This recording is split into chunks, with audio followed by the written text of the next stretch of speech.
Hücre biçimlendirmede yaptığımız örnekleri bu zamana kadar anlatırken nasıl yapmıştık? Sağ tuş hücre biçimlendir ve isteğe uyarlanmışta şuraya formülünü yazmıştık. Bir de başka bir türlü gösteriminden bahsedeceğim. Excel formülü ile hücre biçimlendirme yapabiliyorsunuz. Tam dosyaya dokunmuyoruz. Dokunmadan bir formül ile yapacağız. Mesela eşittir formülümüzün ismi metne çevir formülü. İngilizcesi de text diye geçiyor. Birinci alanda değeri yazıyorum. İkinci alanda biçim metni diyor.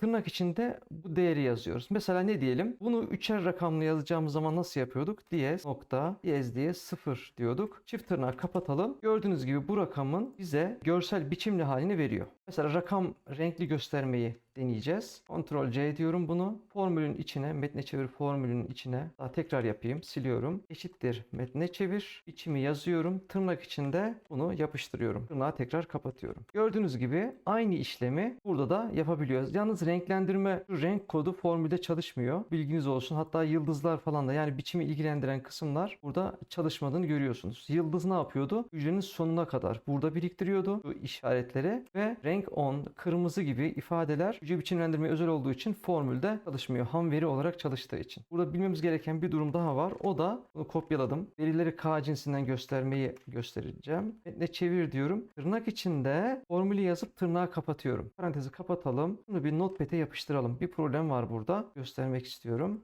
Bakın şuradaki parantez ve şuradaki parantez normal metne çevir formülünün parantezi. Ancak buralarda da çift tırnak var. Ben buna tamam dediğimde ne yapacak? Bakın Enter'a bastığım zaman çift tırnak var. Yani mesela diyor ki metne çeviri şuradan başlayıp burada bittiğini düşünüyor. Bu arada formülde yanlış mı yazdık? Formülde bir eksik bir şeyimiz var. Ne yapacaktık? Önce hücrenin değerini seçeceğiz. Sonra böyle. Buna rağmen hata alırız. Sorun değil. Şunu da bir kopyalayalım. Yeniden yapıştıralım. Burası normal formülün tırnağı. Ama bu aradaki çift tırnakları nasıl çözeceğiz? Çünkü Excel şöyle zannediyor. Metne çevir burada başladı. Burada bittiğini düşünüyor ama bunlar ne diye bakıyor. Şu bloğu o şekilde algılıyor. Arkadaşlar bunun çözümü şu. Her bir çift tırnağı tabi dışarıdakileri saymıyorum. Metne çevir çift tırnağı hariç. İçeride kullanmak zorunda olduğumuz bir çift tırnak varsa onu iki tane yazıyoruz. Mesela buraya iki tane çift tırnak. Burada iki tane çift tırnak olacak. Mesela burada M için kullanmışız. Çift tırnak ve buradaki çift tırnakları koyuyorum. Aradaki boşlukları da temizleyelim. Yani şöyle bir şey olacak. Şuradaki boşlukları alalım. Şimdi bu formülü alıp yapıştıralım. Bakalım bu sefer hata verecek mi? Eşittir dememe gerek yok. Şöyle yaptığım zaman evet gördüğünüz gibi içeriden çift tırnak olası bir çift tırnak olayında bu şekilde çözmüş oluyoruz. Anlatacağım bütün işlemleri metne çevir formülünde de bu şekilde kullanabiliyorsunuz.